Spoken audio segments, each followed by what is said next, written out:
Jadi saya tanya, Mas, kalau misalnya mau urus dokumen pernikahan campur, berapa sih biayanya? Terus dia bilang, kalau dari awal sampai akhir biayanya itu 30 juta. Jadi, wah, 30 juta itu biayanya nggak sedikit.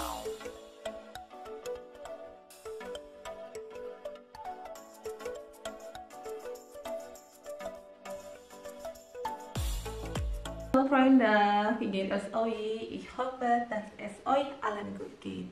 Ich heiße Melda und ich bin seit einem Monat in Deutschland.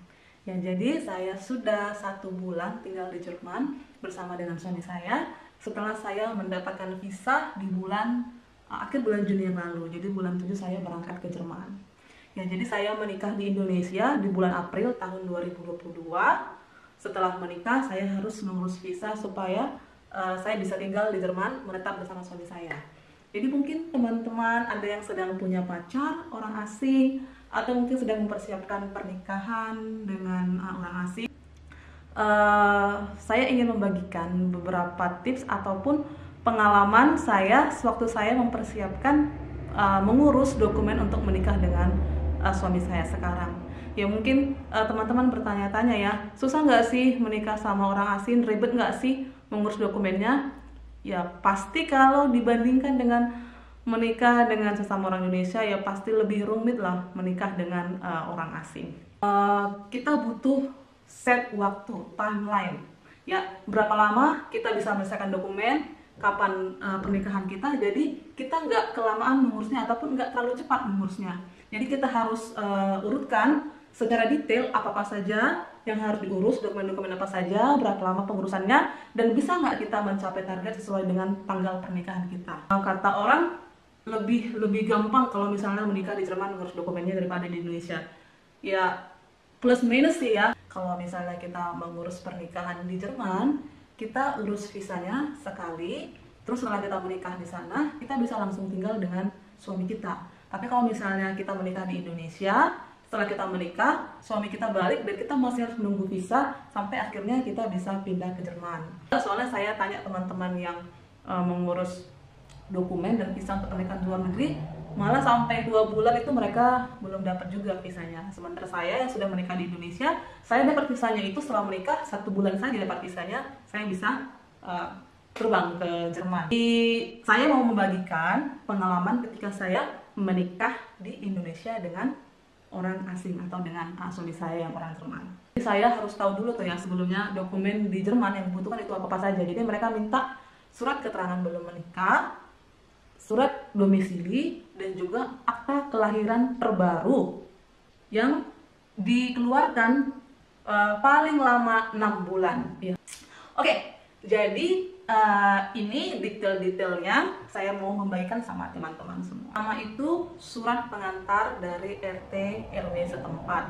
Jadi di mana teman-teman berlokasi sesuai dengan KTP, urus surat keterangan atau surat pengantar dari RT RW untuk menikah. Perlu dibawa yaitu fotokopi kartu keluarga dan juga fotokopi KTP. Terus selanjutnya ke kelurahan untuk mengisi formulir N1, N2, dan N4.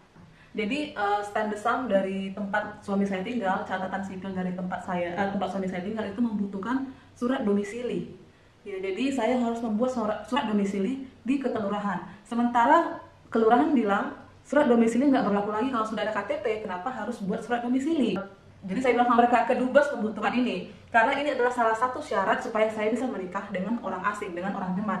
Jadi kedubes minta supaya saya bisa buatkan surat domisili. Karena itu kepala lurahnya bilang oke, karena ini untuk persyaratan pernikahan, saya buatkan surat domisili. Akhirnya jadi deh tuh surat domisilinya setelah melalui perdebatan panjang, dan kayaknya tuh saya perlu 2 kali ke kelurahan untuk mendapatkan surat domisili ini. Di kantor kelurahan ini juga perlu membawa ijazah SMA ya. Saya juga agak terkejut ya. Jadi untung saya masih punya ijazah SMA. Saya nggak tahu kenapa, tapi malah ijazah saya yang S1 nggak diterima. Katanya harus ijazah SMA. Jadi ya apa boleh buat, saya harus suruh orang tua saya kirimkan fotokopi ijazah SMA. Jadi itu salah satu persyaratannya waktu itu. Terus setelah itu selesai, saya ke kantor catatan sipil di Batam. Jadi saya tuh ke kantor catatan sipil minta akta saya diperbarui. Saya bilang sama mereka, terus mereka bilang, kan ini ada akta kelahirannya, kenapa mesti diperbarui? Terus saya bilang, kantor catatan sipil Jerman tidak menerima kalau akta lahirnya lebih dari 6 bulan, jadi saya harus perbaharui, saya bilang gitu. Terus mereka bilang nggak bisa diperbarui. Jadi waktu itu agak ribet, urusannya agak panjang kali lebar ya. Jadi karena saya tinggal di Batam kan, sementara akta kelahiran saya itu di Tebing Tinggi. Jadi mereka bilang, ya udah kalau gitu urusnya di Tebing Tinggi saja, di Sumatera Utara, jangan di sini, kata itu, karena ini akta lahir kamu dikeluarkannya Tebing Tinggi, kata mereka. Tapi saya bilang, kan KTP saya sudah di Batam Pak, bisa nggak saya urusnya di Batam aja? Terus mereka bilang, enggak, harus di tempat kamu, harus di tempat dimana akta ini diterbitkan, kata mereka. Terus saya minta deh, saya sama orang tua saya di Sumatera Utara, minta diuruskan lagi buat akta kelahiran yang baru. Tapi ortu saya kemarin waktu itu ke kantor catatan sipil di sana, bilang nggak bisa diperbaharui karena data-datanya itu hilang setelah ada musibah beberapa tahun yang lalu. Jadi semua data-datanya hilang dan mereka nggak bisa perbaharui gitu. Jadi mereka buatkan surat dari catatan sipil di Sumatera Utara di Tebing Tinggi untuk yang mengatakan bahwa datanya sudah hilang dan kami tidak bisa tidak bisa diperbaharui, katanya. Jadi mereka meminta supaya catatan sipil di Batam lah yang memperbaharuinya. Ya, jadi surat itu saya bawa lagi ke catatan sipil di Batam, ya saya harus berkali-kali ke sana dan bilang kalau akta saya tidak bisa diperbaharui di kampung saya, jadi harus diperbaharui di sini dan ini suratnya gitu. Jadi akhirnya mereka mereka minta fotokopi ijazah SMA saya dan juga tadi surat pengantar dari catatan sipil di kampung saya, supaya mereka bisa mengeluarkan kembali akta kelahiran yang baru gitu. Jadi akhirnya selesai deh akta lahir saya. Terus selanjutnya yang diurus adalah surat keterangan belum menikah, dan itu diurusnya di kantor catatan sipil di Batam. Jadi ya, terus mereka mengeluarkan SKBM, surat keterangan belum menikah, kalau nggak salah sekitar 3 hari setelah itu ya saya ambil ke sana. Jadi setelah itu selesai, saya sudah punya SKBM, akta kelahiran terbaru, dan juga surat domisili. Terus apa yang perlu saya urus setelah itu? Sebelumnya harus dilegalisir dulu. Dilegalisir di Kemenkumham, Kemenlu, dan Kedubes. Agak ribet ya, karena harus dilegalisir di 3 departemen ini. Ya sekarang sih sudah agak gampang ya, sekarang sudah pakai apostil dari Kemenkumham saja, nggak perlu lagi dari Kemenlu dan Kedubes. Jadi waktu itu saya urusnya dari portal, dari website di Kemenkumham dan Kemenlu, saya urusnya online, tapi untuk pengambilannya harus ambil langsung di kantornya. Terus setelah itu book appointment di Kedubes untuk legalisir. Ya, kita punya 3 ya yang perlu legalisir oleh Kedubes tadi. Fotokopi paspor kita itu 400.000 legalisirnya. Terus terus SKBM, terus akta lahir. Terus satu lagi perlu membuat pernyataan kalau kita belum menikah, tapi formnya itu dari Standesamt Jerman. Jadi mereka sudah punya formnya, form pernyataan kalau saya belum menikah, saya tulis tangan dan juga ditandatangani oleh saya dan juga oleh kepala kedubesnya dan juga stamp. Jadi saya masih harus bayar lagi sekitar 400 atau 500 ribu. Jadi kayaknya saya keluar sekitar 2,5 juta waktu di kedubes hanya untuk legalisir dokumen. Jadi setelah semuanya selesai dilegalisir, paspor, akta lahir, SKBM, sama surat keterangan belum menikah tadi, ya semua selesai dilegalisir. Jadi ditambah surat domisili yang itu nggak dilegalisir, itu saya kirim semua ke Jerman dengan menggunakan DHL gitu. Itu sampainya sekitar 5 hari waktu itu. Ya, jadi setelah calon suami saya terima di Jerman, dia harus mentranslate ke 3 dokumen tadi, SKBM, akta lahir, paspor, sama surat domisili. Kalau nggak salah ya ada 4, dia perlu translate ke bahasa Jerman dengan menggunakan penerjemah tersumpah yang ada di Jerman. gitu. Jadi penerjemah tersumpah di Indonesia nggak berlaku, jadi harus menggunakan penerjemah tersumpah yang ada di Jerman. Jadi setelah dia terjemahkan sekitar 3 hari, baru dia urus ke Standesamtnya di Jerman, sesuai dengan tempat dia berdomisili. Jadi dia akan mendapatkan Eheveligkeitszeugnis, itu seperti surat keterangan belum menikah ya dari catatan sipil mereka setempat. Jadi itu sekitar seminggu atau 2 minggu dapat, baru dia kirim kembali semua dokumen saya ke Indonesia.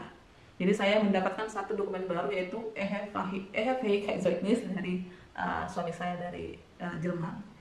Baru itu selesai, selanjutnya apa yang perlu saya lakukan, yaitu mendapatkan atau meminta CNI dari Kedubes Indonesia, dari Kedubes Jerman ya di Jakarta.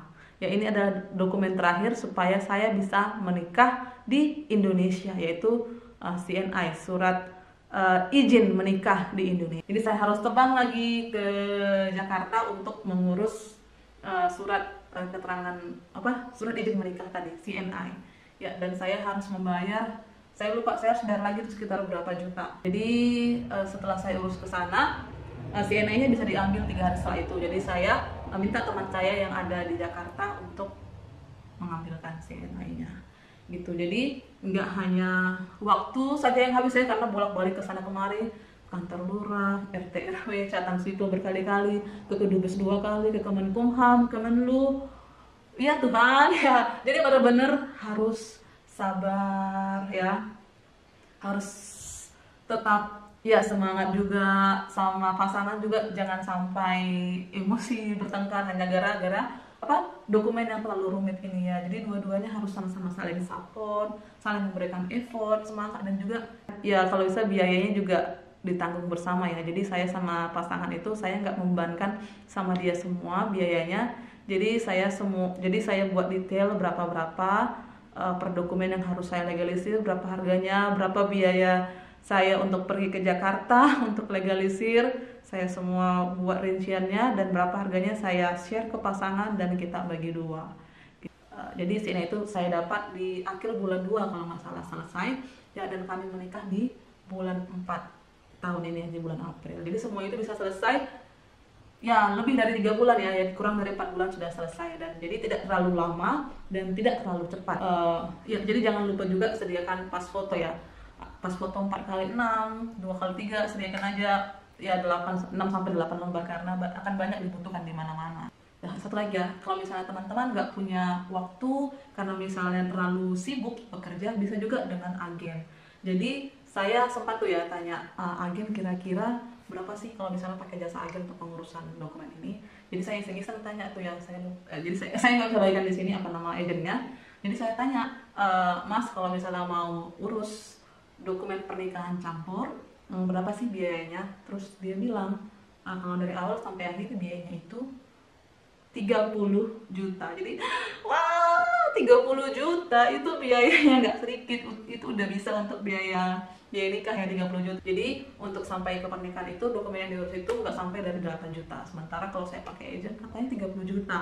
Oh mahalnya. Jadi saya lebih pilih saya urus sendiri aja gitu. Jadi saya lebih ngerti prosesnya apa-apa saja. Jadi nanti saya juga bisa bagikan ya kepada orang lain mungkin yang juga sedang mempersiapkan pernikahan. Saya bisa bagikan pengalaman ya gitu aja informasi dari saya. Semoga informasi ini bermanfaat bagi teman-teman. Selanjutnya saya akan membagikan ya di video berikutnya setelah menikah, dokumen apa lagi yang saya harus perlukan untuk mengurus visa supaya bisa saya pindah dan tinggal dengan suami saya yang ada di Jerman. Ya, jadi jangan lupa saksikan video yang berikutnya ya.